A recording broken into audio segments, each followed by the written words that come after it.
morning. Journalism, your likely favorite Santa Anita Derby winner, expected to work later today, as is Tappan Street, your winner of the Florida Derby and one of the best horses in training right now. But that's not all. We're going to have Sovereignty getting his final preparation in. All of that and more right here from Louisville, Kentucky. Grab your cup of coffee and join us for breakfast at the Derby.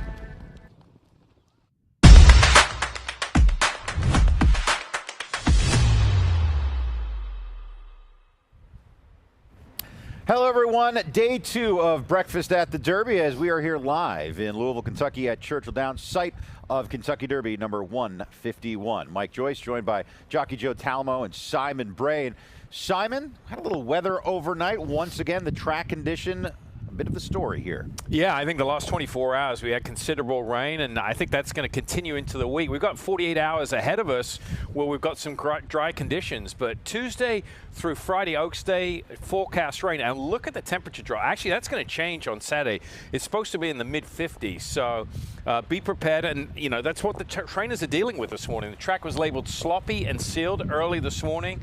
They're renovating it as we go through this morning, and hopefully some of these trainers can get these final works in. Yeah, Joe, we talked about it yesterday. Decisions had to be made.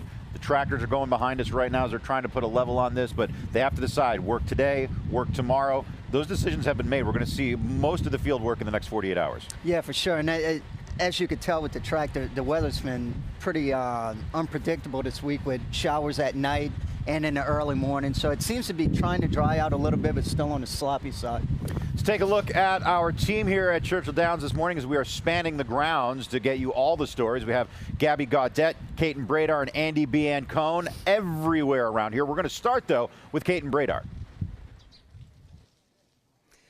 Good morning, Mike. I'm actually at Bill Mott's barn and was awaiting a decision which has been made as expected. Sovereignty will not breeze today, but instead the work pushed back to tomorrow. When I spoke to Bill Mott yesterday, he mentioned that he didn't really feel there was a magic formula for number of days out. There was plenty of time to make up for any inclement weather that might pop up. So he is going to take the extra day. Sovereignty will go to the track and gallop in just a few minutes during the designated break time. But while he's on the track, whether he's galloping or whether tomorrow he's breezing as scheduled, you might note some sweat on his neck. He does tend to get a little hot when he trains. When I asked Bill about it, he said that has always been his way.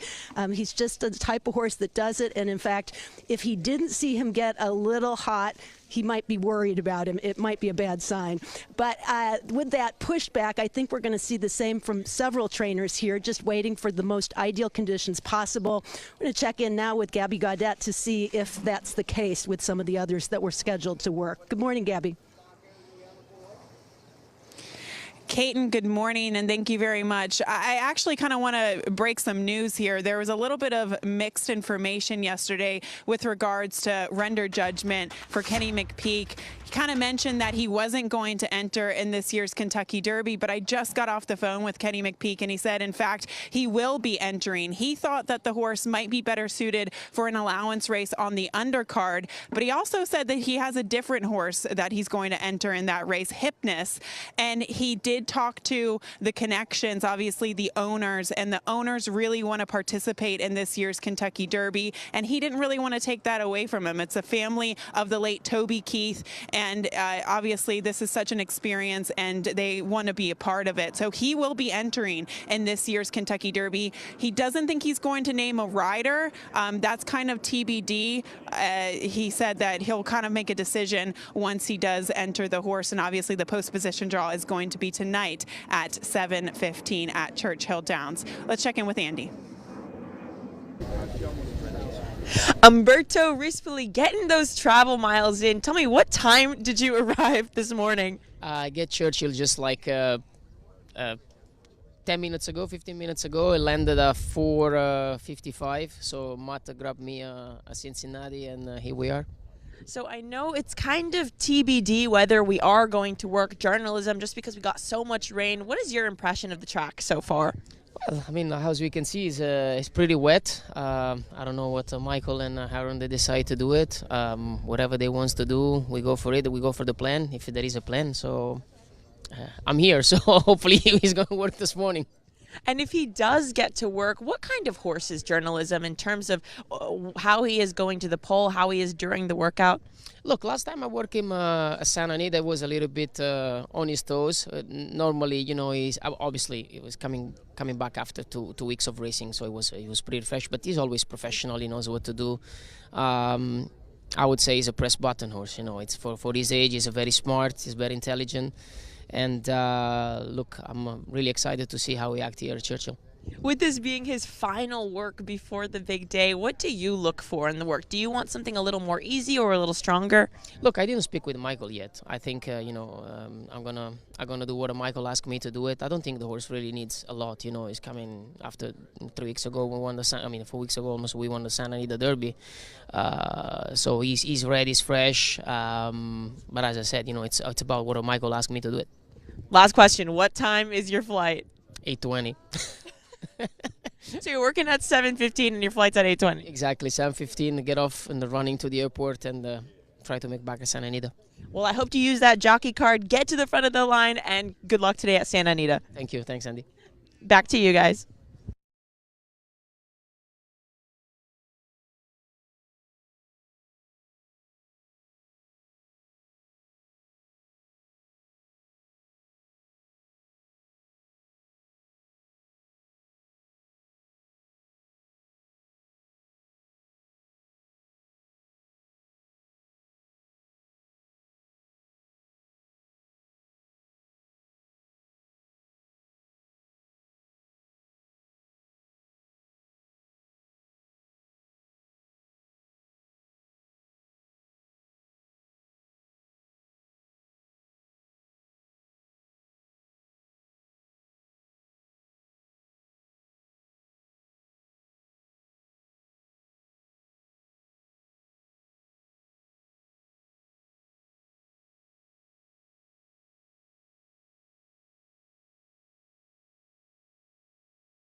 Did I see you watching watching FanDuel? Yeah, I was watching, yeah. Just clocking the competition. Oh, no, just passing the time. Tell me what the plan is today for Burnham Square. Yeah, I will work this morning. He's a more of a rhythm, more of a scheduled horse. If I get out of schedule with him, he gets a little upset. So I'm going to stay in schedule, work him. They're going to harrow the track. Is it the greatest? The track's fine. Mm-hmm. When you're assessing the track and making that kind of decision, what are you looking at or what are you looking for? And obviously, in this case, the most important thing for the horse, just being able to stick to his routine. Talk just a little more about that. Yeah, I worked a couple earlier this morning, and I was quite happy with the track. They're not going down to the base, so that's the main thing. It's not this track, you don't get to the base, so that's the important thing. And I'm quite happy with it, and the horses got over it well this morning. Brian Hernandez is up for the work this morning. Do you give him any specific instructions with this, or do you feel like at this point he knows the horse well enough and there's a comfortable rhythm? Yeah, I have to write him out for him. It's a long-term relationship, right? What are you looking for? I'm going to work in 5/8, and yeah, I'll talk to Brian. Just a maintenance 5/8 the right way. Mm-hmm. So as far as time-wise, I mean, do you have a specific time in mind? I know some trainers look for that, but others just however the horse goes. When he comes back, it'll be perfect. That is standard. That is pretty much the standard answer, guys. Why am I going to put pressure on myself? There you go. No pressure here, and that has kind of been the key all along. It's been a very relaxed, very happy experience so far. We'll check back in after the work, Ian. Thanks. Hopefully more of the same, guys. I mean, what a fantastic demeanor for a trainer who is undoubtedly in one of the most stressful stretches of his career. Yeah, I mean, this is go time right now, just out from the Kentucky Derby. That's one thing about Ian Wilkes. I mean, he's so great to ride for because, as you could see in that interview, he does not give any instructions, and he knows what we have to do. Just an all-around good guy. I mean, in business and in life as well. As we take a look at these tracks, you see they continue to harrow it. So every pass helps out the surface here. Let's go to Andy Biancone. Yeah. Hey guys, I know very TBD whether journalism is going to put that final work on today, but Michael McCarthy, huge decision for him. He just walked out onto the track himself and walked across it just to get a gauge for how wet it is out there. Honestly, from my eye, it doesn't look too bad. It looks like they've done a great job harrowing. Obviously, the track's a little bit heavy. We're going to go ahead and follow him right back to the barn. Journalism's exercise rider Mark is on the pony, so for me, I take that as a sign that he's more likely going to work. And we know Umberto flew in just to work this horse, and that he has a flight at 8:10 back to California. So I think if I'm going to take a guess that he's going to work, but we're going to find out for sure here in a second. It's an ever-evolving situation here. I mean, you get to feel the tension and the anxiety that these trainers must be feeling themselves to try to make these final calls. Oh, it's crazy. I mean, as you could tell earlier, Ian Wilkes was like, "Oh, no big deal, we're going to work," and then right. Michael McCarthy's like, "Well, let's see," because so I mean, it's kind of to each his own how they feel the track is. Well, and you got the pressure of Umberto flying in and flying out. Unfortunately, for jockeys, that can't come into your decision. You know, you have to do what's right by the horse, but it's a lot of pressure knowing the guy flew halfway across the country. He's got to turn around and go back. It might not work the horse. So, but you have to separate that from the decision of whether you're going to go or not. He can always fly in tomorrow. Well, Mike, he's got the jet. Come on. Right, yeah. If it's not for the work, he did it for the frequent flyer miles. There's a look at the fans standing by, waiting for the Derby workers to come out, as they've got such a great open gate policy here for these morning works, as they've got the dawn at the Downs, and they are taking a look at these Kentucky Derby workers, just like you are at home, and we're happy to bring it to you here on FanDuel TV. Kaiten, what do you got cooking? Well, so there's no notepad involved, but Ian is talking to Brian now, giving him both a leg up and some instructions before they go out to the track. I asked Ian about his demeanor, Burnham Square's demeanor, and he said, believe it or not, even though he looks pretty calm right now, he's a horse who can get pretty revved up and pretty keyed up. And we actually saw that prior to his last work, and even on the track going into his work, where he gave Brian a hard time just to control and keep it at sort of a reasonable pace.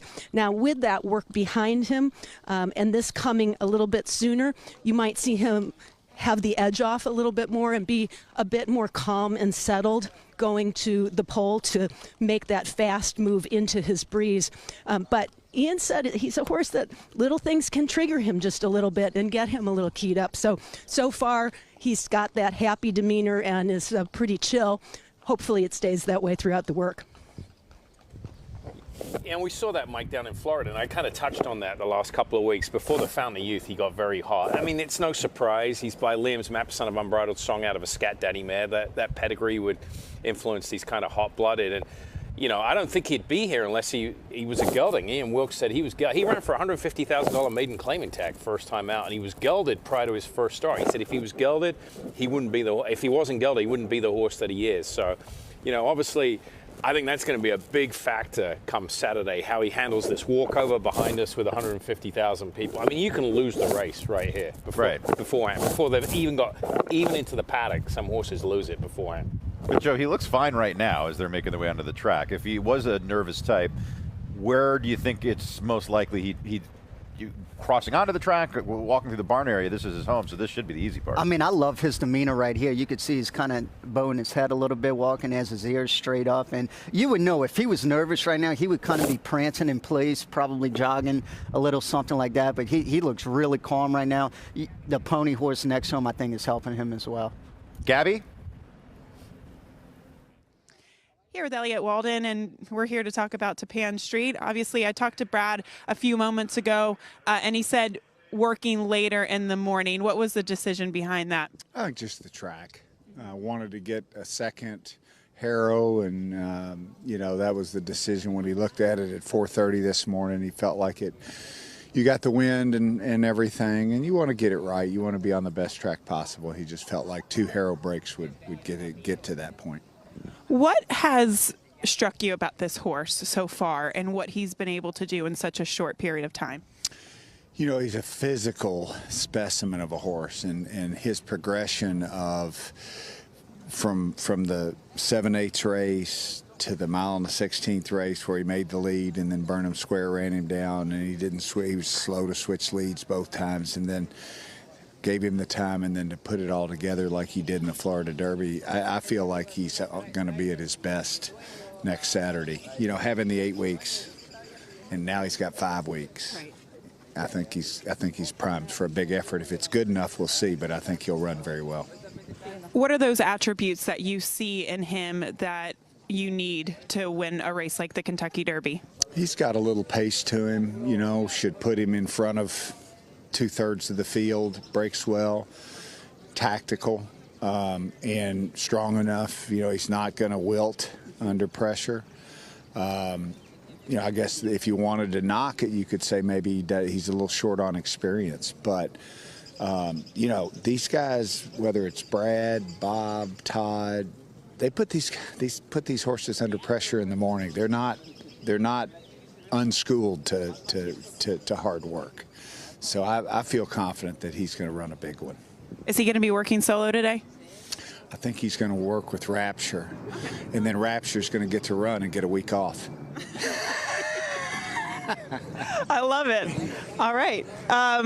Thank you for the time, Elliott. Thank you, Gabby. Of course, Elliott Walden was a fine trainer in his own right before taking the reins at Windstar Farm all those years, and he's one of those farm managers, and he manages the horses, but he manages the trainers as well. He's an unbelievable horseman in his own right, and the impact that he's had, not just on the careers of the horses that he's managed, but the trainers around him as well. And that's the thing, too. As you mentioned, he trained for years, victory gallops, some really nice horses, and he knows how to, say, micromanage trainers. He can kind of see through, like, maybe this isn't so, maybe this is. So I think that really helps with him managing those horses. He's been on the backside, he's been on the front side, second in the Kentucky Derby, victory gallop, Menifee, and I think that horse, real quick, Tappan Street, I don't think he's getting the respect that he deserves. I really don't. I totally agree. His numbers are going in the right way. The timing, the spacing, Elliott touched on it there. I mean, he was beaten by Burnham Square. He came back and beat Sovereignty. He's heading in the right direction. There's no question about that. And I think because he's so lightly raced, that's what people are not giving him the respect. But Justified, Mage, Big Brown, you can do it with only 3 starts. So the horses have just come on the track, and we've got a slew of Derby contenders right now just making their way from the gap where they cross over around the turn now as Luxor Cafe, one of the Japanese runners, is on track for trainer Noriyuki Hori. And Luxor Cafe, this has been a real buzz horse amongst some of the wise guys. The Japanese runners have been getting better and better in this race. And the Japanese racing product and the horses they have, you can make the argument the best in the world. As Luxor Cafe, could he be the one that gets the Japanese their first Derby? I think he could. Anyone, he beat Admire Daytona, the other Japanese runner that's entered in here. So it's only a matter of time. I mean, look, those are respectable efforts, right? 6th. I mean, I had a couple of 12th and 13th place finishes, but the fact that Derma Sedekage finished 6th, Tio Password, and then Forever Young, we know how good he is. We've got an Oaks worker here as we take a look. There is Tenma in the familiar saddle towel of Bob Baffert. If anyone's going to challenge Good Cheer in the Kentucky Oaks, she's as likely as any. Yeah, she certainly is, and I mean, she's the best of the West, and I mean, the only question mark is with her is, you know, what's she been beating? So we'll see how she stacks up against Good Cheer, but we'll see her come out from behind that camera cover here in just a second. And Bob Baffert's horses usually always work in a similar sort of fashion, always traveling very smoothly. She's skipping over the ground here, Joe. Yeah, she really is. I mean, this is a typical Bob Baffert where you can see Martine Garcia aboard, and yeah, she's clipping along pretty good. She's long on talent. What do we see here, though? Because Baffert really does a lot with the gallop outs. I mean, that's one of his key things. I think, yeah, and especially myself working horses for him for quite a while. That's why his horses are so fit, Simon. It's not only the workout where they go 47, 48. They gallop out an extra eighth of a mile, quarter mile. So, I mean, they have a really good bottom to them. Yeah, I mean, if they're working 5/8, they're basically going 7/8 because they're galloping out a quarter of a mile. And Elliott touched on it in that interview there. Pletcher, Cox, Baffert, they can come in with horses lightly raced because they do so much in the morning. Their practice sometimes is harder than their races, at least early on in their career. Let's see what journalism's going to do this morning and when he's going to do it. For an update, we go to Andy B. and Cone. Michael, so journalism's regular exercise rider was on board journalism as he walked to the track, and I did hear Michael give the directions. He's going to do a wire gallop, which means he's just going to back up, jog all the way to the wire stand, and gallop around to the 5/8. So he is not working. He's just going to go for a gallop with his regular exercise rider. Umberto Rispoli, thank you for flying the friendly skies. Back to Santa Anita.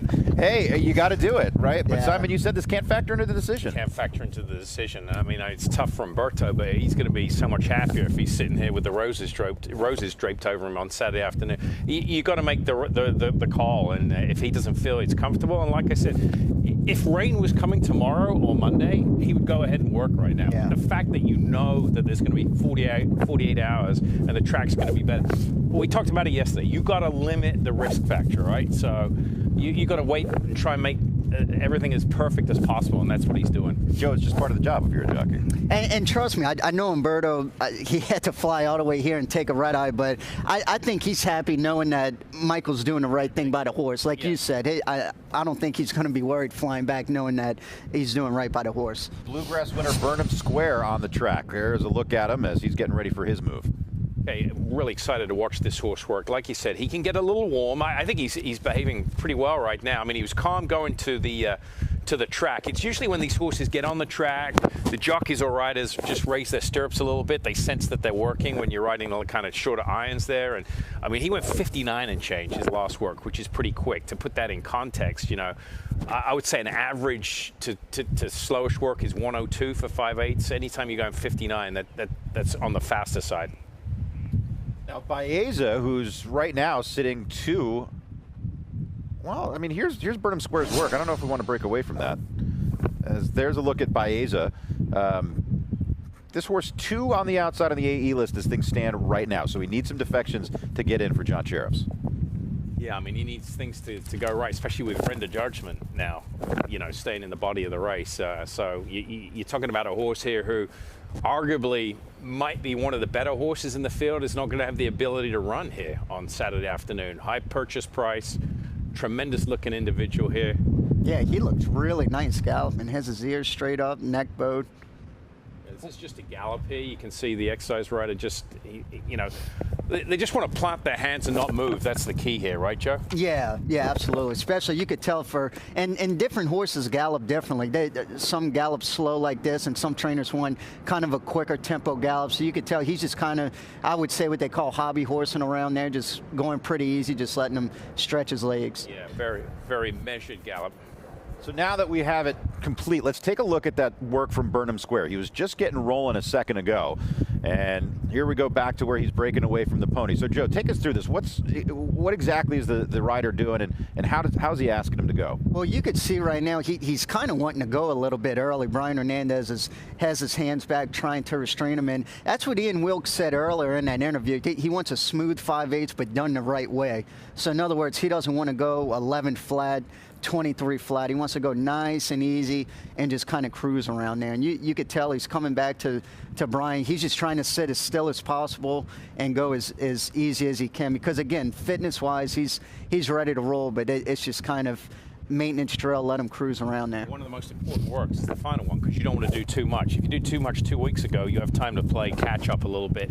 And you can see that's Brian Hernandez. He's looking down at his left wrist, if you're not familiar. That's his stopwatch. He's trying to make sure that he's not going too fast. He's been looking down at every 1/8 of a mile. And, you know, if he was going too slow, he might pick it up a little bit. If there he goes, he takes another peek here.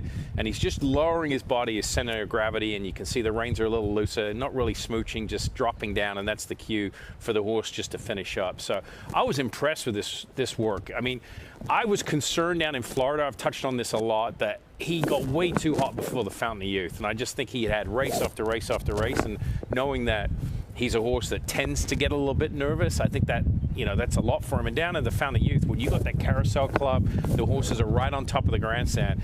That's, of all the preps, that's the one closest to the conditions they'll get here on Saturday. So again, it's the thing to keep an eye on. But he's much more relaxed than he was in his previous work. He's galloping out. I mean, I'd give that, you know, 5 stars. I'd give that a 4 for sure. You're going to be extremely happy with that. You know what I like too, son? He's not wanting to pull up after this work, so you could tell he's completely full of run. And what that tells me is he didn't do a lot today. He still has a lot left in the tank, so he should be ready to roll in a week. So a nervous horse you're always worrying about that they're going to pull away from the pole. His transition into the work was smooth. As a trainer, when I was training, I always liked that. I didn't want to see him spurt away, kind of pull him back to slow down and then finish up. I like the transition in the work to be really smooth. So Burnham Square, we'll get the times for these works in a little bit, but as it looked visually, excellent. Here's Admired Daytona. And we're getting this horse just pulling away from the pony as well. Admired Daytona for Yukihiro Kato, another one of the Japanese contingent. As this horse going to work here today, what are you seeing right now? It looks like he's going pretty easy at this point. Well, they do things a little different in Japan, and this is why, you know, since they've kind of become a factor in the Kentucky Derby the last couple of years, sometimes they'll walk a little slower. They spend a lot of time outside of the stall. These horses will walk sometimes an hour and 15 minutes before exercise. They'll do the same afterwards. They spend a lot of time outside, so they're not going fast at all. I mean, he's galloping. I'm not sure how far they're going to work. In times past, we've seen them only go like 3/8, half a mile. He's using the same prep race that Forever Young did last year, coming off a win in the UAE Derby. So, I mean, nothing remarkable here, just galloping over the track right now. To your point, Simon, a lot of Europeans and Japanese horses, I've noticed, they'll do what's called like a 2-minute lick. Correct. So they'll go 15 seconds each 1/8, and then, to your point, like the last 3/8, they'll let them work, which, again, kind of the opposite here in America, where you will work a full half mile or 5/8. Simon, talk about the equipment that Admired Daytona is wearing right now. Okay, so, I mean, it just stands out because it's kind of that nylon red, but he's got that neck strap around. You'll never see that very rarely during the races. There are certain trainers that run with him. Jonathan Wong used to do it out in Southern California. And that just helps the exercise riders. If the horse gets a little aggressive, that's another tool that they can put a finger in, just keep their hands down. If a horse rears up, you can grab onto the neck strap. You never want to pull on the reins when they're rearing up because you can pull them over backwards. And he's just, to Joe's point, you know, 2-minute lick. I mean, when you watch him move, it's a very different motion to Burnham Square, kind of a lower, choppier action. I'm not saying anything's wrong with him, but just it's a different way of going compared to some of the other horses we've seen. So Admired Daytona, your UAE Derby winner, sort of waiting for a horse to take that route to the Kentucky Derby and win. It's a hard thing to do, win half a world away and then come to your next start here under the Twin Spires. Yeah, and I think they get better, and obviously some of these trainers, you know, when they go back, they take their knowledge with them and tell them. I remember, look, I ran one horse here in the Kentucky Derby in 2001 as a young trainer, had no experience here at Churchill Downs. I came here, was totally overwhelmed with the whole situation. and didn't really have a lot of people to lean on. So, yeah, I mean, experience, it's a key. You hear it in all athletic sports, right? Guys that go to the Super Bowl, their first one, sometimes they get a little nervous. Experience really comes into play here. So journalism not working today, but he is on track for a little bit of a gallop. Let's take a look at your presumptive favorite in the Kentucky Derby and Santa Anita Derby winner. And Santa Anita Derby has given us 17 Kentucky Derby winners over the years. Looking for another one here. And, yeah, just a nice, easy gallop. But, I mean, as a specimen, journalism, the physicality is evident to even the layman. I mean, for me, I've been watching all these horses for the last couple of months. If you know, I didn't know the race record on them. Just watched them train and watched their races. Didn't know what race they were. This horse would check all the boxes for me as a trainer that I would want to train this horse. I mean, physically, he looks the part. Mentally, he's got all the right attributes. He doesn't lose it. He's sound between the ears. And the way he moves, and we're going to touch on this later today or tomorrow, and I'll show you some of the works that he's done all winter long. Absolute clockwork. He never misses a beat. He looks the same from week to week. I mean, he is just, I mean, A+ for me. That's funny you'd want to train him, Simon, because I don't want to ride him. Let's do it. I don't even know if I want to bet him because he's going to be a short price, but he is an excellent runner. And he's the presumptive. He is the favorite. There's no presumptive. He's going to be the favorite off of 4 straight wins, as you can see there for Michael McCarthy. Simon, who would you compare him to? Derby winners of the past, as far as the way he moves and how he trains and all of it. Well, one of the best horses I've ever seen biomechanically, as far as moving and getting over the ground. And when I was grading works back in the day, American Pharaoh was just unbelievable. Yeah. I mean, like if you took him and showed him to the general public, they would all just their eyes, the mouth would just drop because he was a physical specimen. This horse, he's got a slightly different action, but just very fluid. I mean, look at the way he just bounces over the track. You compare him, he's going pretty much almost the same speed, a little slower than Admire Daytona, and you can see the difference in action. You put him side by side in a box. Admire Daytona, short, lower to the ground, choppy arrow action. This horse just, I mean, bouncing with energy, head bowed. He's got a figure-8 noseband. That's that white cross noseband over his mouth there. That's just to keep his mouth closed, give the rider a little more control so the horse doesn't open his mouth and kind of get a hold of the bit. But look at the way I mean, deep girth, that area between with a strap that attaches the saddle to the horse. That's you always want to see that. Plenty of space for, you know, heart and lungs. I mean, amazing. You know what's so impressive too, Simon? Like, look at his demeanor. It's not like nobody's out there. There's hundreds of people out there, and I mean, look at him. He has his ears straight up. I mean, he could almost care less, which is great because I mean, he's going to get quite a lot more on Derby Day, especially with all the noise and stuff. He's going to be the favorite. Will he be the shortest price favorite we've seen this century? Let's go back. I mean, the shortest price we see on that board, California Chrome, 2.5 to 1 back in 2014. Last year, Fierceness was the favorite, just over 3 to 1. 2013 to 2017, when there was nothing but favorites. Yeah, I mean, this is the Kentucky Derby. Again, if you don't follow the sport on a daily basis, or you know, you're not going to get a 4 to 5, a 6 to 5 favorite in the Kentucky Derby. It's just not going to happen. But that was in September during the COVID year. Yeah, that's slightly much, different. Yeah, much different. So Sovereignty, a horse who, one of the reasons Tappan Street isn't getting his just due is because Sovereignty was the expected ruler of Florida this past winter off of his victory in the Fountain of Youth. Everyone expected him to win the Florida Derby. He ran brilliantly in defeat to be second, but the horse who won, in some ways, living in the shadow of the horse who finished second behind him, and that's Sovereignty. Yeah, I mean, this horse has improved leaps and bounds, I think, from 2 to 3. And he's the type of horse, to me, he's in the right hands with Bill Mott, because he's a guy that likes to develop horses, and this horse would fall right into that category as a horse that probably didn't, I would imagine early on, didn't showed ability, but you know, you wouldn't think, oh, I mean, he's an outstanding horse. But as time has gone on, he's developed, he's progressed. Again, this is another horse this week we're going to show you his works from February to current time and how he's impressed. He can get on his toes a little bit, and I think he's got even more so since he came to Churchill Downs from South Florida. New venue, cooler weather.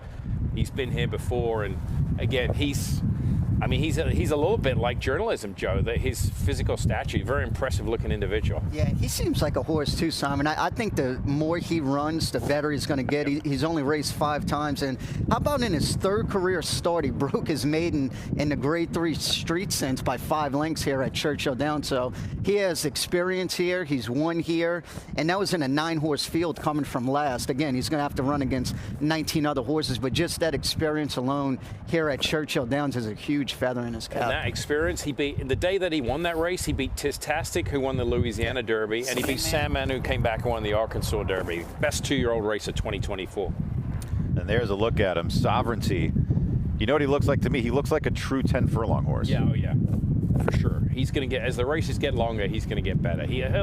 Distance is not going to be a problem. And that, you know, a field of 20, probably 10 of them won't see out the trip. He's one that would definitely see the 1.25 miles. And Simon, you said he normally gets a little hot. He actually seems pretty well right here. Yeah, exactly. He does. Yeah, it's no warmer than I was yesterday in this jacket as Sovereignty's making his way back to the barn. Well, this might be the coldest weather he's endured in the last 6 months, probably. You know, been down in Florida, coming up here. Well, and it does bear noting, there is a bite to the air right now. It is cold out here. It is windy. Thankfully, it is clear skies. We have a helicopter right overhead. Great timing there by aviation as we've got Derby horses on the track. Whoever the news chopper is there, I highly recommend getting out of the area. But thank you to the local news chopper. Get used to that noise. Speaking of wind, Mike, you're actually kind of blocking it for me. I appreciate that. I mean, it wouldn't take much to block the wind for you. You could just stand behind a toothpick and be fine. Let's check in with Andy Biancone. Play hide and seek with a broomstick. Guys, journalism just got back to the barn, and I feel terrible to bombard Michael McCarthy. I promise we'll get something later in the morning, but I just cannot imagine the stress he's under right now. You're putting in your final work for the biggest race of your horse's life, and the track isn't 100% perfect, and he is 1000% doing right by the horse, making the right decision for journalism, but obviously just a very stressful situation. He, again, did gallop a wire gallop today, so Mark, his typical exercise rider, jogged him, backed him up all the way to the wire. He stood and galloped around, and there's several reasons why trainers might want to gallop versus work on a day like this. I know he could have opted to work the horse at 9 o'clock, but maybe this is a horse who really appreciates his routine and likes to work in the same time every day, gallop at the same time every day. So totally the team's called, doing right by journalism, and we'll get you guys more in a little bit. I just want to expand on that point because I don't think we've said enough of it over the last 24, 48 hours. All of these trainers will do right by the horse. The safety of the equine and the human athletes is at paramount import. It is a gut-wrenching decision, but if a horse isn't physically tip-top, 110% ready, they're not going to go, and the trainers will make that decision. It's not a hard one. It's hard to stomach, but it's not a hard one to make. And again, too, it's Umberto Rispoli flew all the way here from California on a red eye.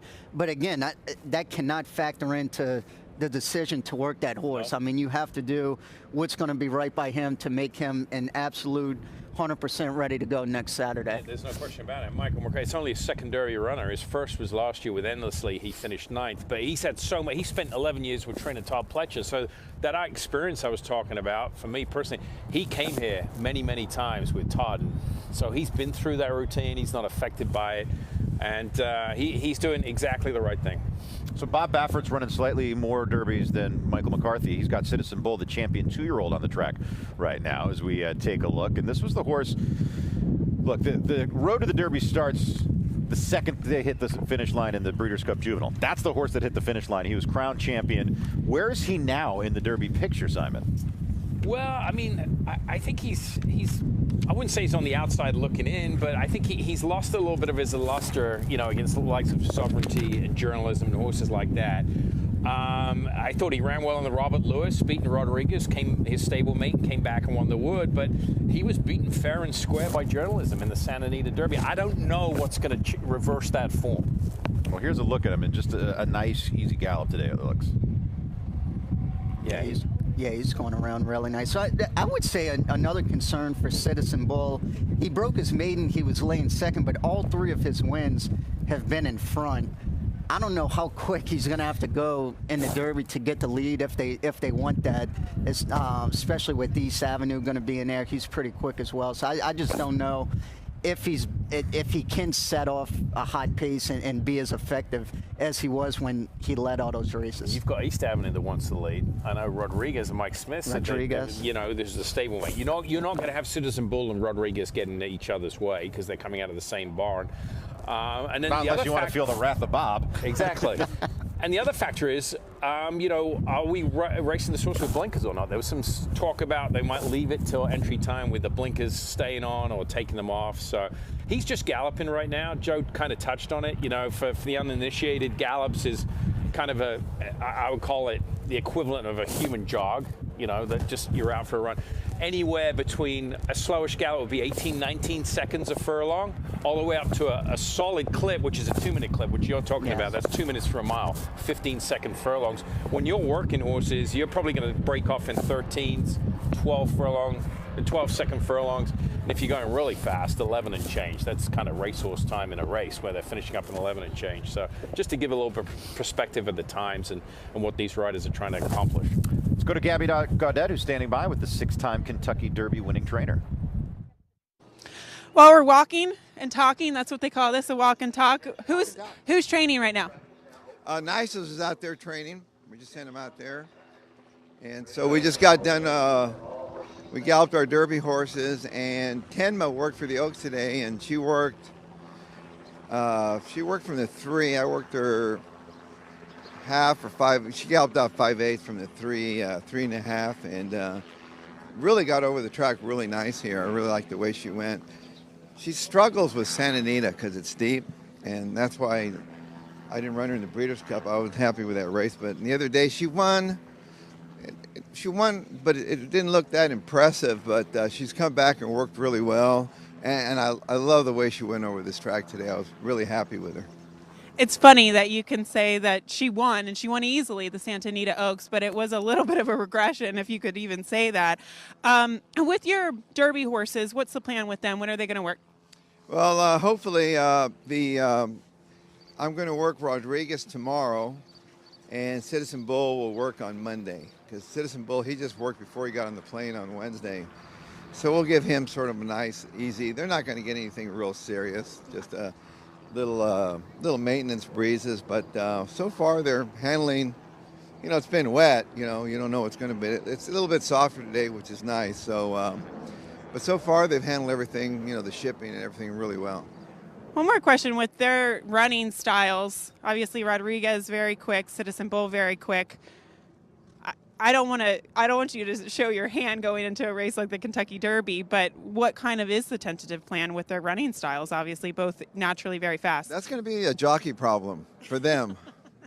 They're on their own, and you know, when they leave there, they're just going to do their thing and whatever they do. Just like I had Dortmund and American Pharoah one year. They were both speed horses, and they worked it out. Exactly. They'll figure it out there.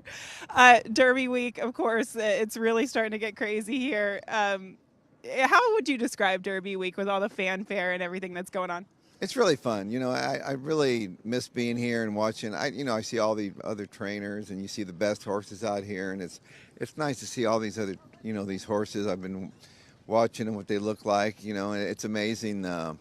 Horses that I saw as yearlings or 2-year-olds and stuff, and you see what they look like, their conformation, and always trying to learn, like, maybe I should have bought that horse, you know. But the thing is about it, it's fun. It's a lot of excitement. You can, you know, the fans are coming out here watching the horses go, and this is like the Masters, you know. It's building up, and you know, we still need, you know, a whole week to go. We draw today, and we got to wait a week, but so far, you know, you just want to keep them healthy, and you know, that's the main concern right now, is just keep them all happy and healthy, make sure they're eating well and everything else. But so, you know, so far it's been great, you know, but you know, you can't get too comfortable because things can change in 24 hours. So, but right now, today we look good. We have seen that. It's a ever-evolving thing each and every day leading up to Derby. Bob, thank you so much for the time, and good luck this week. Thank you. Yeah, and there is a look at Tenma, who just finished up her bath and is now going to go back into the shed row to walk. But she has attracted quite a crowd here. It seems that whether it's a Derby horse or an Oaks horse, Bob Baffert is going to have a slew of people that turn out to watch every move of every horse that he sends out. And it's also kind of trip down memory lane when you stand outside this barn and think of the number of times Bob has come here in the past. The placards on the barn itself denote all the accomplishments of so many of his horses over the years, and we'll look forward to seeing the Colts breeze in preparation for the Derby. But in the meantime, I have to concur, the filly couldn't look any better. 6 Kentucky Derbies, Mike, holds the record. I mean, it's unbelievable. And I like that interview because, know Bob a little bit. And what people don't understand from the outside, I mean, he is so dialed in to what's happening in the business. He touched on it there. The yearlings he looks at. He knows everybody else. He's looked a lot of these horses in other barns. He looked at as yearlings. I mean, he's the master scout.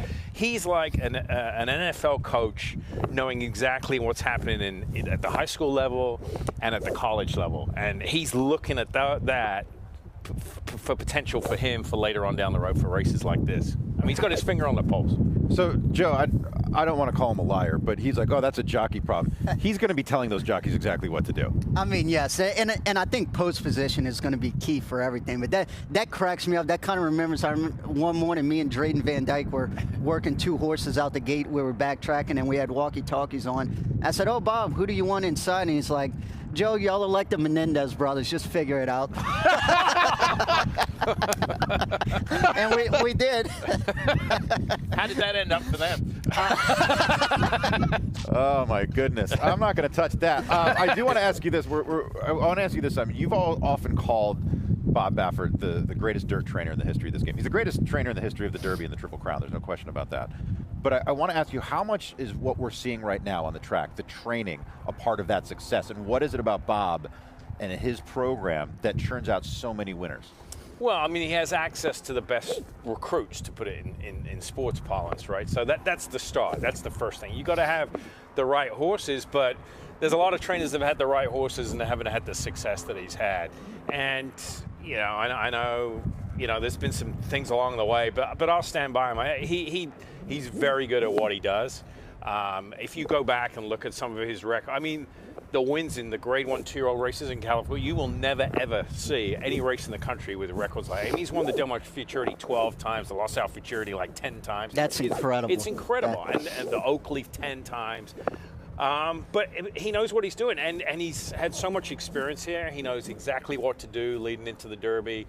And you heard it there. He's still learning and figuring it out, and he figured out, years ago, the last work, is it necessary at Santa Anita? Do we do it here at Churchill? He's very studious. That's his life. That's all he does. And he no knows, hobbies. Horse racing is it. There's no hobbies. And he knows 90% out in California of what other people's horses are. He knows what the competition's doing, and he knows where they're going, how good they are. Our colleague Todd Trupp said this once before a maiden race that Bob had, one of his monsters debuting. He said, much like the Bulls in the 1990s, where the rest of the players around Michael Jordan said the games were easy because practices were so intense and so difficult.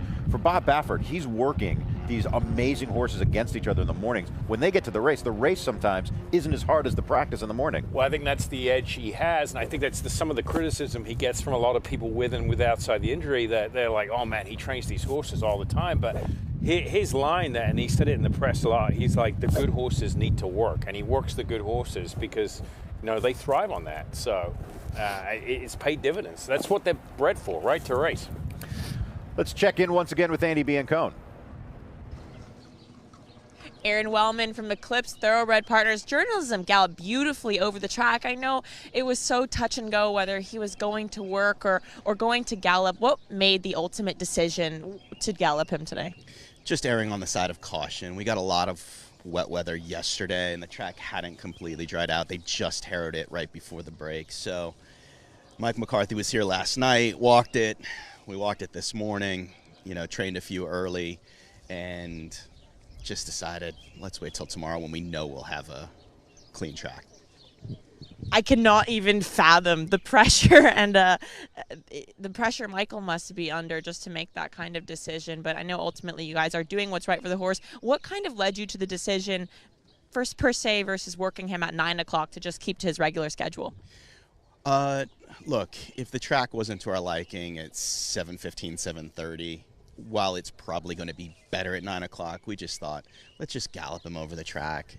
The difference between working him Saturday and Sunday is not going to be that big of a difference.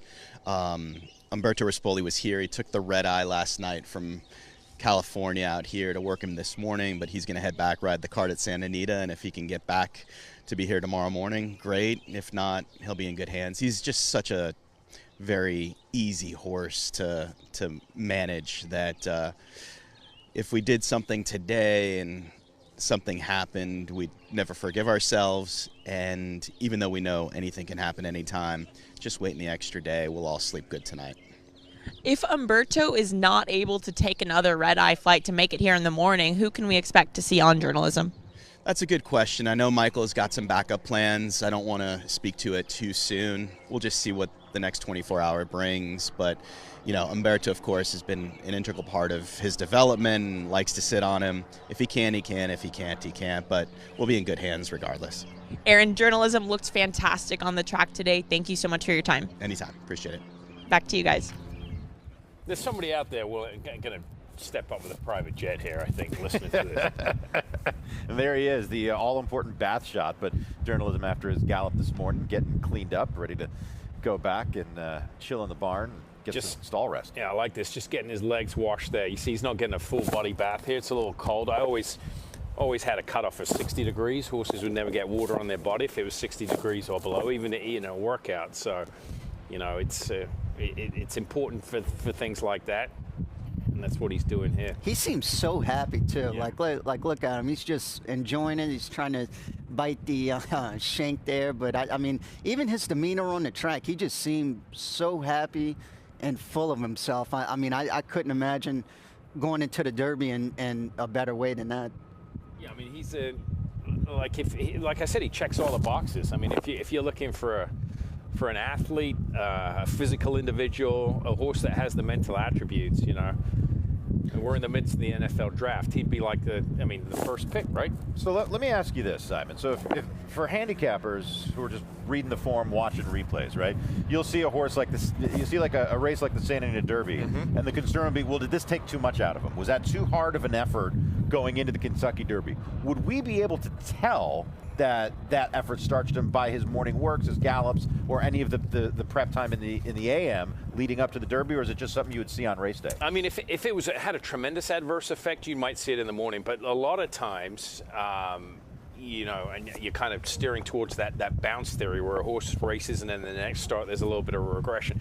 You don't usually see it until the afternoon. That's why trainers get sometimes they get fooled. They get fooled because the horses are they come out of a race, they're very aggressive and on the bridle, and you don't see it until they come off the bridle, and that only ever happens in a race sometimes, unless they're not eating and things like that, obvious signs, but you don't see it. That's why sometimes you've just got to take a step back and give them time in between races. But, I mean, look, he looks tremendous physically. I don't think that race has taken anything out of him at all.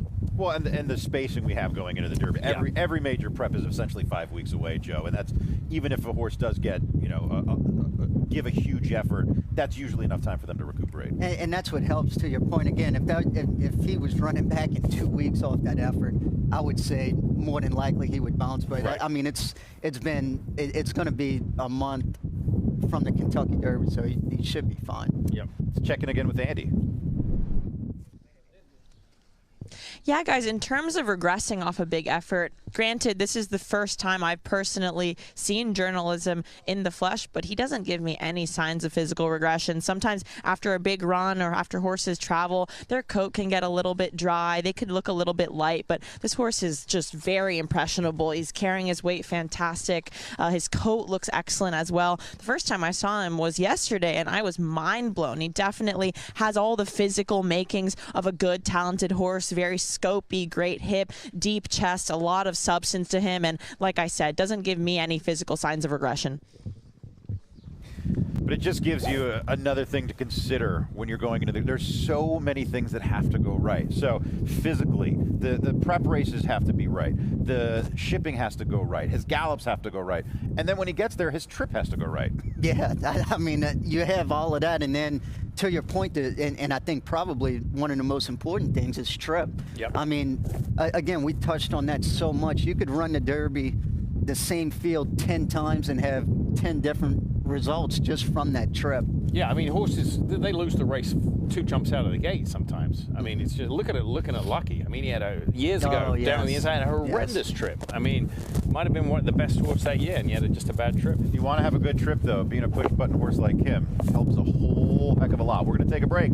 When we return, we'll have more from Churchill Downs. We're going to get Joe and the Equicizer, talk about a couple of horses we've seen in the past and some horses we've seen today.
Road to the Kentucky Derby.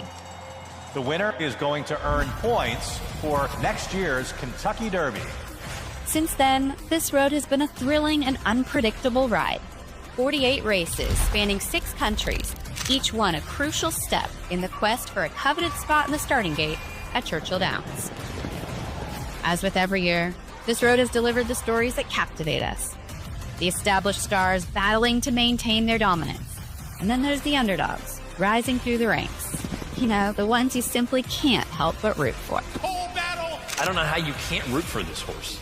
They've all chased a piece of history, a chance to etch their names into the legendary tapestry of the Kentucky Derby. Now, the Derby Trail has reached its final destination, but one question remains. Who will be crowned the winner of the 151st Kentucky Derby?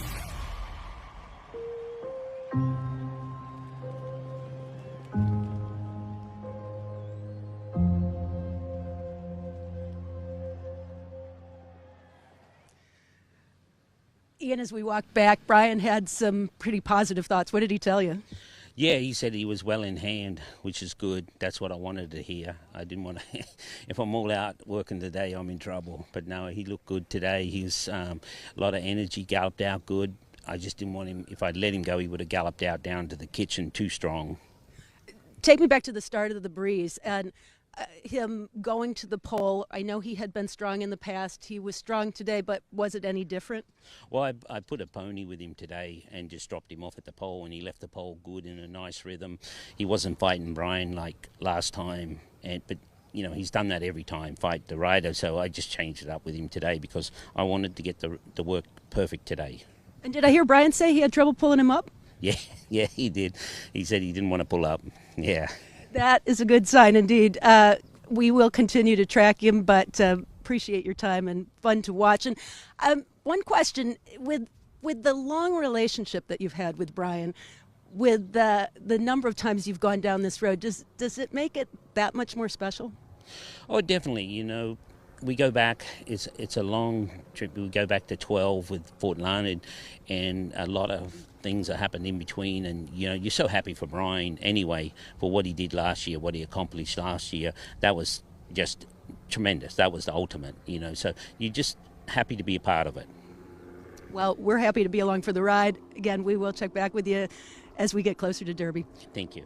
It is definitely going to be one of the more popular horses here locally. Even Brian's young son, By the Rail, taping the workout, has become a bit of a celebrity, but it would be hard to find nicer guys in this game to be rooting for. Thank you, Kate. Yes, tremendous horseman. Before we get to jockey Joe Chalamo plying his actual trade on Rachel here, the exerciser, how do you grade that work from Burnham Square, Simon? It's our first grade of the breakfast show. Yeah, 1 to 5 scale, right? 5 being the ultimate best. I give that a 4 stars for sure. 59 and change. The split's 12 and 4, 24 and 4. So that's what we were talking about. 12, just over 12 seconds a furlong, and finishing up 59 and 2 out 6 furlongs in 1:12. So very, very good work, and not under duress doing it. Those are good times, very easy.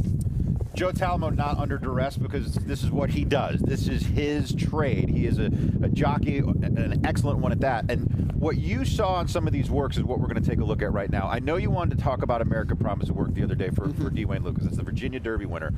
The body language of the jockey and what you saw. Give us an example right now, and then we'll play it against the work. What did you see on American Promise? So on American Promise, he worked really nice, and the rider, he didn't restrain him, but he wasn't pushing him. He had his reins just kind of loose like this, but which I loved. He was in a really good rhythm, and he was just pretty much still the whole way. Again, he wasn't pulling hard like this, trying to restrain him, and he wasn't pushing and urging him. He was just really in a good rhythm like this, and I thought he worked great from it. Just had his reins like this, and he was relaxed from it. So let's take a look at that work that you were just speaking of, and you can kind of talk us through it. So American Promise, your Virginia Derby winner, working the other day for D. Wayne Lucas, and we're going to keep an eye on what Joe just pointed out. Let's take a look at that work, and there he is on the track. So the loose, it doesn't look terribly loose, but to your point, he's not pushing him, and he's not restraining him. And he's such a huge horse too. I mean, this horse is 17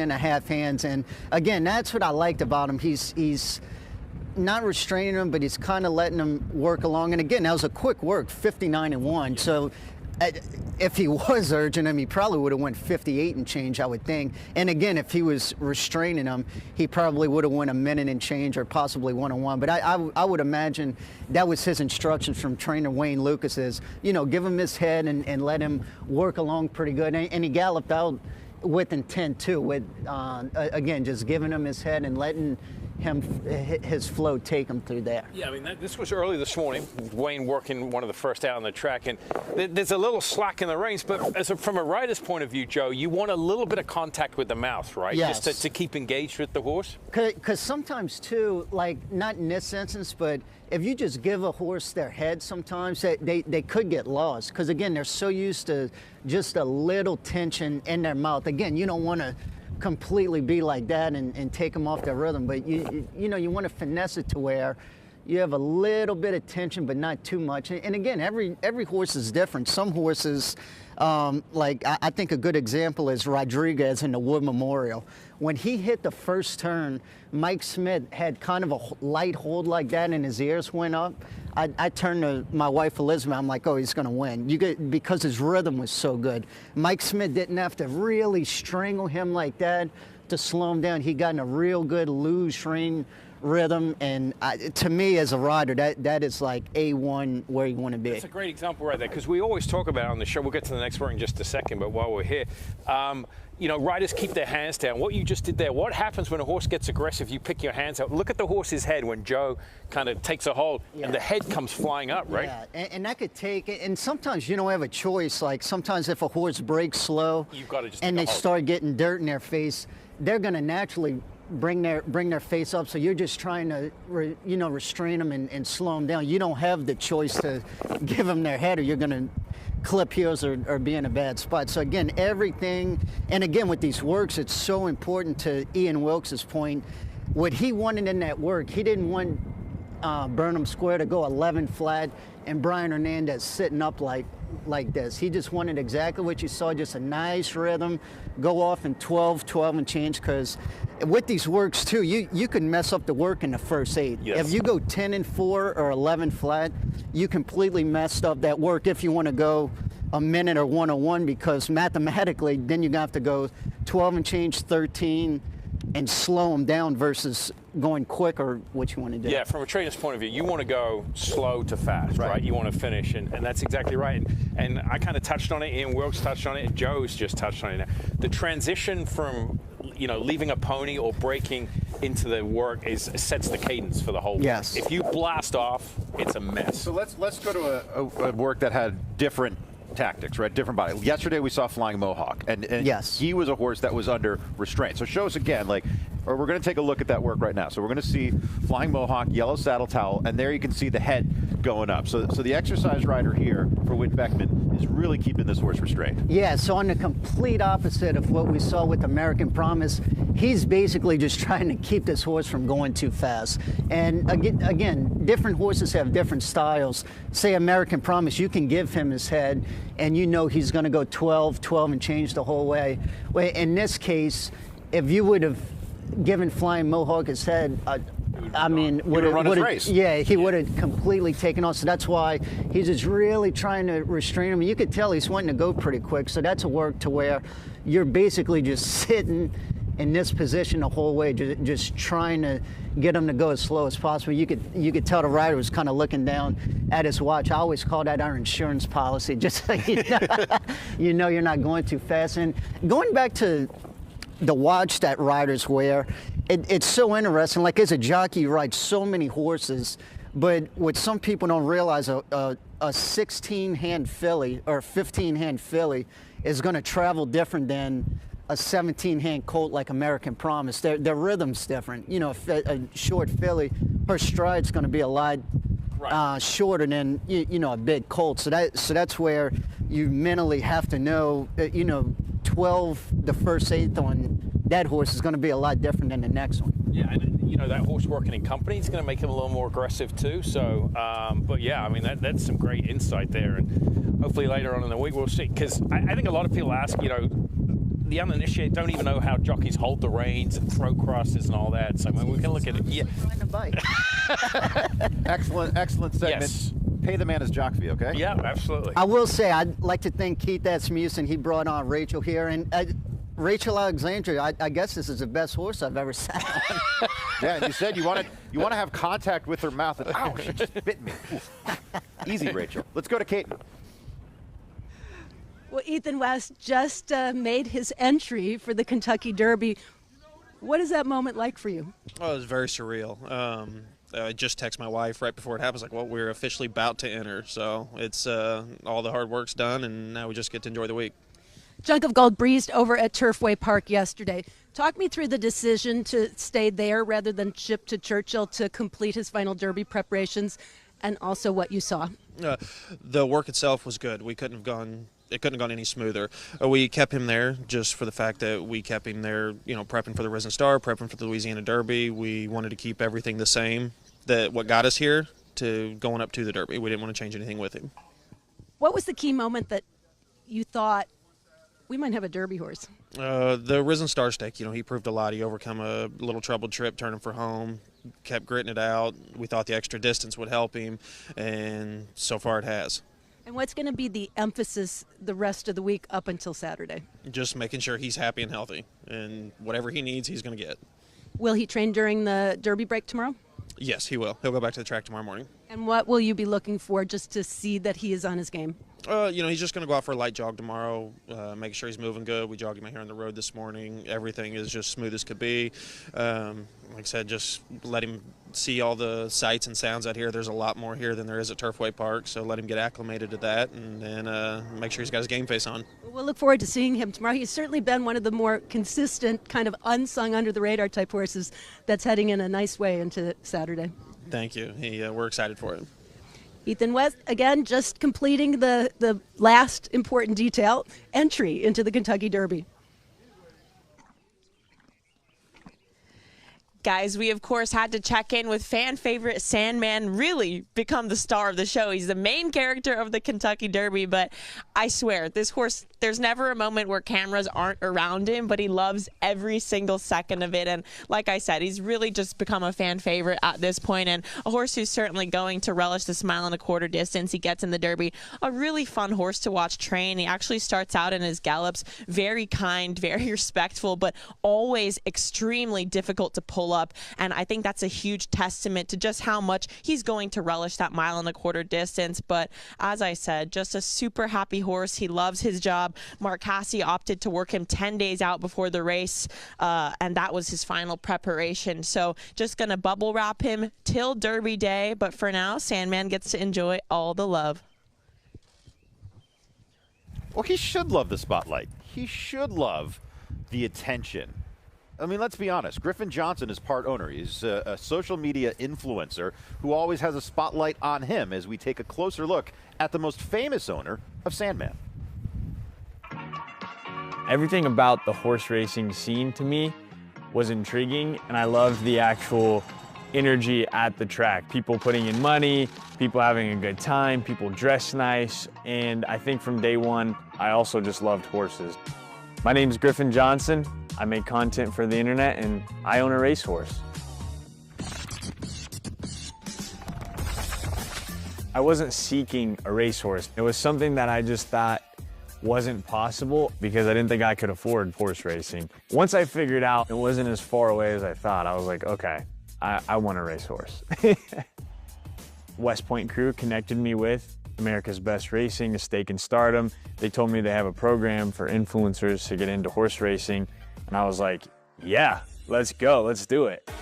Come on. I grew up in the Midwest, so Kentucky Derby for me has been the staple of horse racing as long as I can remember. So pretty much by the first month in, I was excited and I knew that there was potential. Sandman, he's been through a lot, so his journey's been really fun to watch and develop actually. He's had some crazy starts. He's had some strong finishes that were too late. He's had races where he sat in the back and ate dirt. He's had races where he came out too strong and then faded. So there's been a lot of highs and lows. But what I will say is the first race that I got to see him win was absolutely electric. I was screaming my head off. I wasn't there, sadly. I'm like, I got over the hump finally of watching him win a race. So now I'm like, I'm over that hill. You are huge, boy. You're a big boy. Usually I get some time to go back to the barn and hang out for a bit, see him after his races. I can tell you, these barns are insane. It's a full ecosystem. I think of it as like a beehive. There's so many different people moving so many different directions, and these horses are just unbelievably taken care of. Getting a horse into the Derby is a very intricate thing. It's like preparing to run a marathon. It's not just about, yo, this horse was born to run this far, we've trained it this many days and we've trained it this long, like he should be able to do this. The main thing is obviously winning. Every race that's bigger has more points for the Derby, but essentially it's about winning and learning at the same time. It's been an incredible journey and I am going to show up to the track full excitement. Like I'm not holding back. Speaking of marathons, there is the marathon going through the infield here. It's great weather for a race if you're a human. Nice and cool out there. But they run this marathon every year through the infield here at Churchill. I want to talk about Griffin Johnson. So there's two very important owners this year in the Kentucky Derby. Griffin Johnson and Jason Worth. Jason Worth, of course, former Major League Baseball player. He hit the scene last year in horse racing with Dornick. And if you're watching the Race for the Crown on Netflix, you'll know how horse racing really filled that competition void after Jason retired from baseball. He's also got a podcast, and Griffin Johnson was on his podcast last week, and they were talking about, because Jason Worth really wants to promote the sport, and he really wants to get it more out in the mainstream than it is right now. Griffin Johnson said on Jason Worth's podcast, he's had no fewer than 20,000 people reach out to him, of his followers, saying they want to go to the Kentucky Derby and they want to get involved in horse racing. It's great. 20,000. And his demo, right, is like 28 and under. Yeah. These are not people in their 40s and 50s, the usual racing demographic. These are young people who are like, yeah, horse racing looks great. These are the kind of people that can take horse racing to that new audience. No question about it. We need it each and every day, and he's a great ambassador for the sport. I mean, 9.7 million followers. That's insane. That's crazy. It's 9.69 million more than me. Let's check in with Gabby Gaudet. All right, Kenny. So render judgment, a little bit of mixed info the last couple of days. So the final decision, you're entering. So this is a really nice horse, but he really hadn't shown the kind of numbers or that I thought that, is he legitimate Kentucky Derby horse? And so I always believe in building a horse's confidence. And I thought, okay, well, they asked me, I said, I'd run him in the A other day. And I think that's a good spot for him, and let's get him winning, and then let's take it from there. Well, yesterday, the group, they powwowed without me, which is fine, and they decided they wanted to run. And, look, I would never, if that's what they want to do, I'm all for it. As a matter of fact, I'm hoping that, I hope I'm really happy they convinced me to next Saturday night. He's doing super. He worked fantastic this morning. I think he's a bit of a setup horse, that he's going to need to come from behind and make a big run, and he does like the track, and I think he'll like a mile and a quarter. So we're playing. How's his weight and everything coming into the Derby versus maybe his kind of how he was going into his last two? There are no physical issues whatsoever. The horse physically is 1,000% right now. He just, like I said, on paper, like he's 7 starts, and he hadn't won a stake yet, and he's really struggled from my perspective to go next level. I mean, he ran a good race in the Virginia Derby. He ran a good solid race in the Bluegrass, but you want to think, okay, and he's got a whole nother group to compete against now. So look, I mean, it's going to be deep water for him. But we're going to take over a horse that's very healthy and very, his head's bright-eyed right now, sticking his head out of the stall. And, look, I understand the dream, and a lot of people think about it. And it's Toby Keith's family, and Toby passed away this past year. And I think there's some sentiment there, which, look, I believe in higher powers, and, hope higher power comes through. And it's the Derby, where anybody can win. Are you going to name a rider tonight? Julian LeProux is going to ride the horse. Oh, nice. Yeah, Julian's ridden really well for me this winter. I think his style of riding is going to be conducive to this horse's style. He worked him this morning, and he works really well, probably as good a work as he's ever had in his career. And we're going to probably ask him to tuck in, save ground, see if he can do something similar to maybe what Brian did last year by rail trip, and hopefully, the C parts. Thank you for the time, Kenny. All right, you're welcome. There are few trainers I like and admire more than Kenny McPeek in the game. And last year with Mystic Dan and Torpedo on, a great ambassador. But sometimes you trainers are the last to know. And I'm going to take you back to 2022, because it was Amir Zidane who told Tim Yakteen, let's put Teba in the Santa Anita Derby. And he came out of that race as one of the favorites for the Kentucky Derby. So the owners, they have that input. But like Kenny said, I hope I'm going to be happy that they talked me into it. This game, it is very unpredictable. We try to predict it. We try to wager on it. We try to figure out what's going to happen. But you never really know. And if you've qualified for the Derby, if you've got the points, you have every right to run. Yeah, there's no question about it. Look, that's a situation. I was in an identical situation in 2001. Alan Paulson passed away. I was private trainer for him, and I had a horse called StarTac who'd won on the dirt. But I knew deep in my heart he was a much better turf horse, and I pushed not to run in the Kentucky Derby. And the family made me run in the Kentucky Derby because, the legacy of Alan Paulson never won a Derby. And, on numbers, he was close, but it didn't work out. But we saved him for another day. So I understand the situation Kenny was in. You've got to roll with it. I appreciate his honesty. And, You know, look, the horse is way overmatched on paper. There's no question about it. I mean, if you're as a trainer considering to run in an A other than, which is a first level allowance race, if you're not familiar with that, and you're deciding between that and the Kentucky Derby, we're not deciding between the Pat Day Mile and the Derby. Yeah. This is an A other than and the Kentucky Derby. They are worlds apart. A little different. Yeah. I will say this though, Toby Keith, tremendous owner, tremendous breeder in Oklahoma. He was very provincial, ran a lot of horses at Remington Park and on that circuit. The entire state of Oklahoma is rooting for Render Judgment. Yeah, and they have the right to see, if the horse qualified, they have the right to see the Silks run here in the Kentucky Derby. Absolutely. And if the horse wins, there won't be a dry eye in the state that is Oklahoma. And look, Dreamwalking Farms, great owners, but Toby Keith, he actually became pretty good friends with Dave Weaver over the years. And even in the depths of his fight with cancer, he was always gracious to represent the game, to do interviews, to be out in front of the spotlight. He was a great man, and another great story. All of these horses have stories that you could make a movie about. All of these horses have stories that you could write a book about, every single one of them. Just to win one race, just to get from being bred through a sales ring, just to win one race is almost an impossible journey. To get here, it's the most unlikely of journeys. We are going to take a break. We just have a little bit left coming up here on the Breakfast Show. And when we return, we'll start talking about some of those Derby and Oaks horses. We've got the draw coming up tonight. Opening night at Churchill Downs. It'll happen after race 5. More on that after this.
Turned a hair from all the commotion and everything. Is that just very typical of him?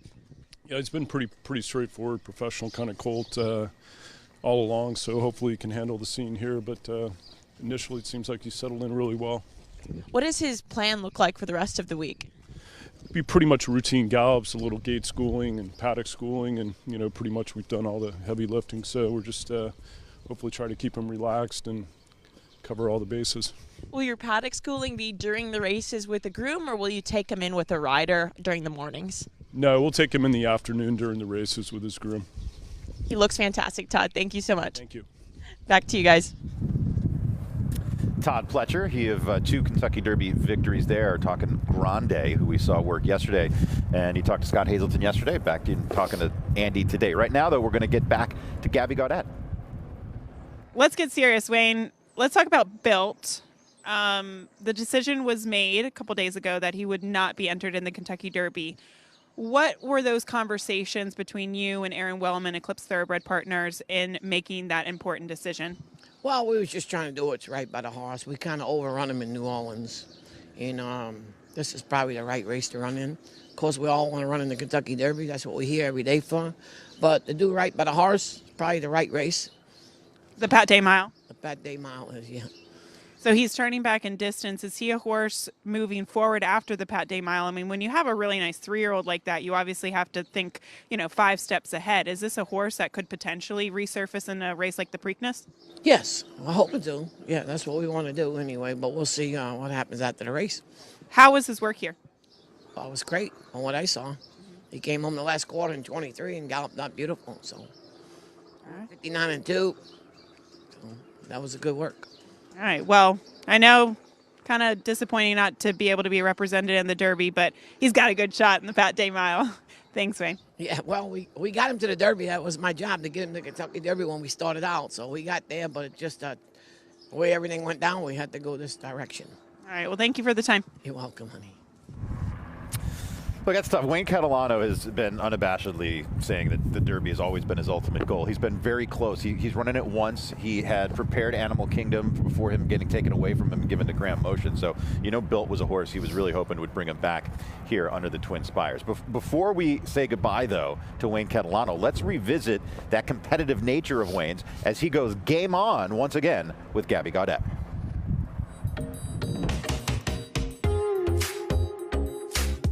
The game is you give a topic, and then we go back and forth. All right? Ready? What's the topic? Racetracks around the world. Hawthorne. Fairgrounds. Arlington. Churchill. Delta Downs. Golden Gate. Meadowlands. Balmoral.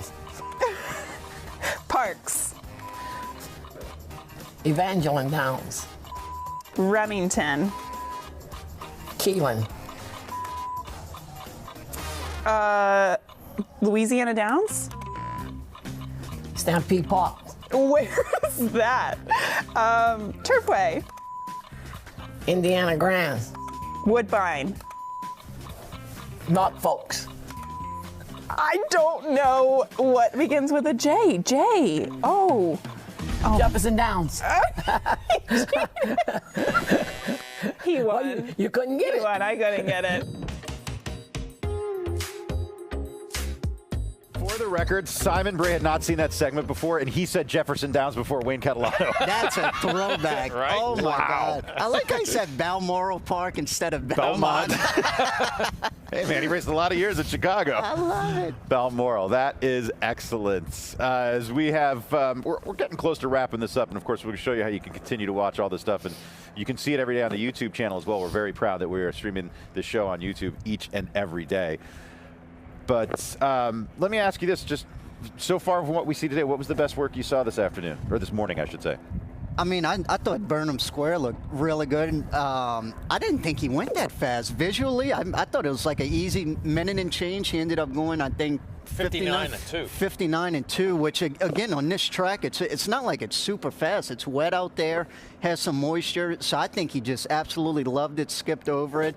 And then, I mean, I don't think we could say enough about journalism. I know he just galloped, but again, his demeanor with all the people out here, how he's handling himself, I mean, just incredible. Yeah, I agree with that. Burnham Square, 4 stars, and I think the next 48 hours is going to be great. Going to look forward to gate works and paddock schooling the rest of the week. Watch Breakfast at the Kentucky Derby on our YouTube channel at FanDuel Racing every day from now until Thursday, May 1st. Thanks for joining us. For Caton, Andy, Gabby, Simon, and Joe, we thank you for joining us. Hope we made your breakfast worth it, and we'll be back tomorrow for more Breakfast at the Kentucky Derby.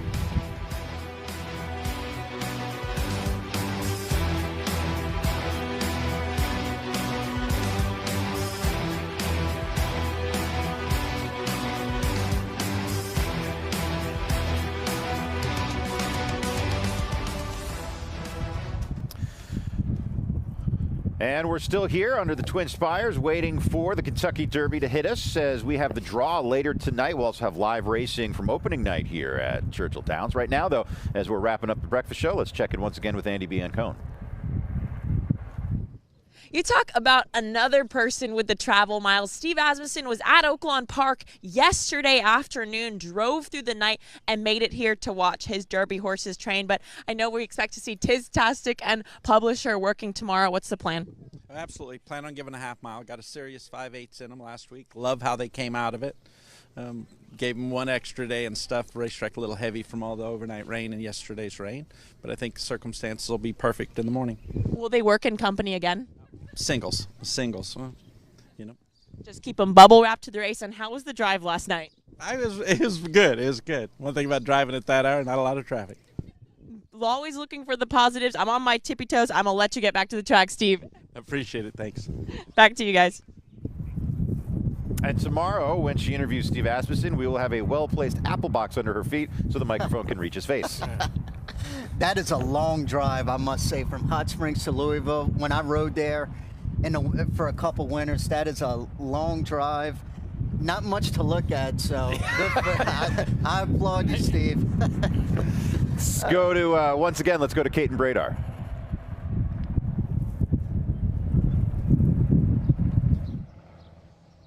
With Sovereignty scheduled to work tomorrow. Junior, first, I've got to ask how you're feeling. You made a very quick recovery.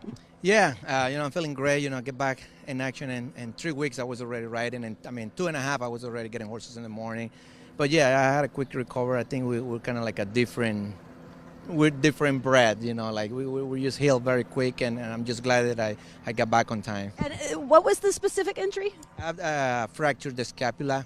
It was like in the shoulder blade, so it was something minimal, but it was completely affecting the mobility in my arm, and I had to sit out for a couple of weeks at least. Well, you had a great motivator to get better fast with a horse like Sovereignty.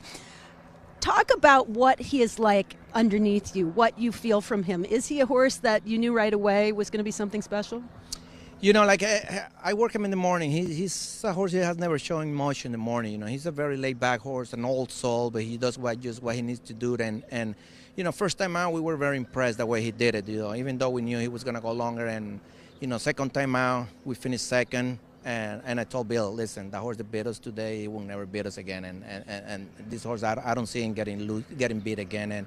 And we keep him here the third time out, and he won. He broke the maiden and the stake race here, and he's been pretty special. We kind of knew from the first time he ran, we knew he got some talent, and he has showing that. And I'm very, very looking forward for the Derby. Obviously, his most recent loss came when you were on the sidelines, but do you feel like there's something specific that you know about this horse that kind of clicks or can make the difference? I work with those horses, when they're 2-year-old in Saratoga. I start working them early, and I get to know them very well, and they're little corks, and here and there. And, I think many rode a great race. But it's like you say, sometimes just the little details when you're on a horse that I know what they want and when they want it. Since I've been getting on since they're babies, I think that might play a little, in my favor. I sell sometimes, and that could be, why probably he didn't win last time. But even though, I thought he still ran a very good race, and he had to run a hard race the time before in the Fountain of Youth, and I thought he was a 70% horse ready that day, and, that might have, play a little role in him and the Florida Derby. What should we be watching for in tomorrow's workout that will tell us, as we see Sovereignty breeze in his final Derby prep, that he's ready? To be honest, I was very surprised. I think he's ready just when I saw him last week. He worked a minute flat and then gallop out 112, 125. That's not him. He's a very laid-back horse. He wouldn't even do that in company before. So when I saw the way he worked, I was very happy. I was very pleased the way he did it. So that's when I said, I think he's ready now. I think Billy Moe just had him right where he wanted to be coming into the Derby, though. As always, a pleasure to talk to you. We wish you the best of luck the rest of the way, and very happy to see you back. Yeah, thank you, Kenny. Junior Alvarado with his mount for the Derby, Sovereignty breezing tentatively tomorrow for Bill Mott. And Joe, injuries are part of the game, and the timing of those injuries can be brutal. Very happy for Junior that, yes, he had to miss some time, but he's back in time for the first Saturday in May. And I'm sure he couldn't be happier because, again, especially with a horse like Sovereignty, who's going to be probably the top, you know, in the top 4 choice-wise, you do not want to be sitting at home watching that horse run on Derby Day. No, I mean, these guys, the jockeys come back sometimes sooner than they should. See, the late Garrett Gomez riding Blame against Zenyatta had a broken shoulder, right? Yes, he had a hairline fractured shoulder when he beat Zenyatta on Blame, which is that is one of the all-time great rides too. I mean, it was brilliant. But there's Junior talking to Bill. We will have that work tomorrow. I know, Simon, you're really looking forward to it. Really excited because, and it's kind of what I've been touching on. Junior touched on it there. You heard he worked a minute. He goes, that's just not him. Since he got off the van here at Churchill, Sovereignty's a different animal. And I'm going to show you that tomorrow, how he worked earlier in February. You wouldn't think it's the same horse, and we'll show you the comparison. It's quite eye-opening, really. Let's check in once again with Gabby Gaudet. So happy to be joined by Kate Hunter, who is representing the Japanese contingent this year for the Kentucky Derby. Kate, from a general standpoint, when you look over the course of the past couple of years and the Japanese coming here for both the Derby and the Breeders' Cup, it seems like they've brought stronger and stronger horses each and every year. What has kind of been the backstory of the development behind that? Well, over the past couple of years, during my recruitment process for the Breeders' Cup and the Kentucky Derby and the Triple Crown as a whole, I've been trying to focus on stronger and stronger horses. I mean, initially the goal was to basically get anybody to come over because they need to see the proof in the pudding. And so once you had a couple of horses come over here, have moderate success, show that they can come here and go back, and that it was relatively painful, painless, relatively painless, and that, you know, it can be done. You know, those first few years, 2019 especially, really showed the Japanese that they could come to the United States and do something special. And so that gave the people like Mr. Yahagi and this year Mr. Hori and Mr. Kato like the confidence they need to be able to bring better and better horses to the Breeders' Cup and to the Kentucky Derby and to the United States as a whole. What makes both of these horses special this year in Admire Daytona and Luxor Cafe?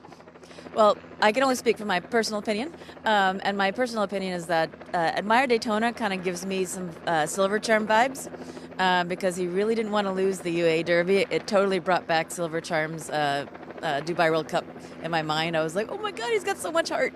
And if you look at the rest of his races, you see that heart on display.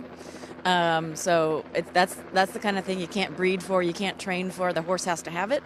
And so that's what makes him an exciting prospect for me. And then, like, when it comes to Luxor Cafe, talk about a horse that checks all of those other boxes. And so if he's got half the heart that Daytona has, he's going to be scary. His races have been incredibly impressive. Is he, talking to the connections, does he strike you as a type that can just continue to run all day? Based on his performances in Japan, I mean, just like a lot of these horses, he's coming into new territory. You know, it's going to be a crazy day, lots of people. It's going to be, you know, all these horses going, you know, this long of a distance for the first time. You know, there's going to be a lot of firsts this weekend, and so they're going to have to live up to that. But I think both of them mentally have that capacity to be able to deal with that. Seems like that's been the case with many, not all, many of the horses coming in from Japan in the past. Kate, thank you so much for the time. Always a wealth of knowledge. Thank you. No problem. Thank you.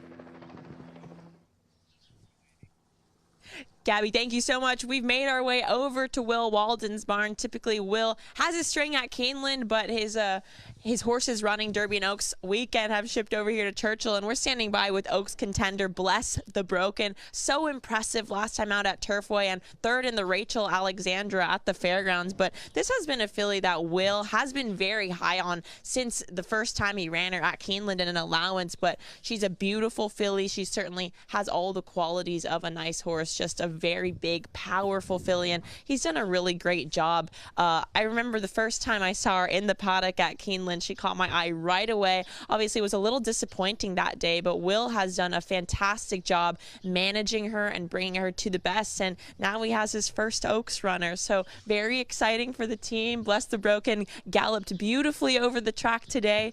Spoke to her exercise rider. He said she handled everything great. She's a very classy filly who really isn't bothered by much. He does say she can get a little strong sometimes, but today she was perfect out on the track. So keep an eye out for Bless the Broken. She's a special one. A tremendous name, Bless the Broken, knowing the story of Will Walden. Hard guy not to root for. I've never actually met Will Walden personally. I've never actually had the pleasure of interviewing him. But the features that we did on this network about him, his struggle with substance abuse that he's been very open about, and then to get clean, sober, and now celebrating multiple years of sobriety and being back in a game that, of course, his father, Elliot Walden, had a tremendous amount of success in, and being able to saddle one and bring him over for the Kentucky Oaks. Just such a great story. What a success he's had so early, too. Yeah. I mean, he hasn't been training that long, and I mean, he is really skyrocketed. Well, and you talked about his story, and then you've got to battle the issue of coming in your father's shadow, right, which is always tough. And they didn't just hand him a bunch of big-star horses. He started with like 2 or 3 horses and has worked his way up. Nothing was handed to him. No, he deserves all the success. Absolutely.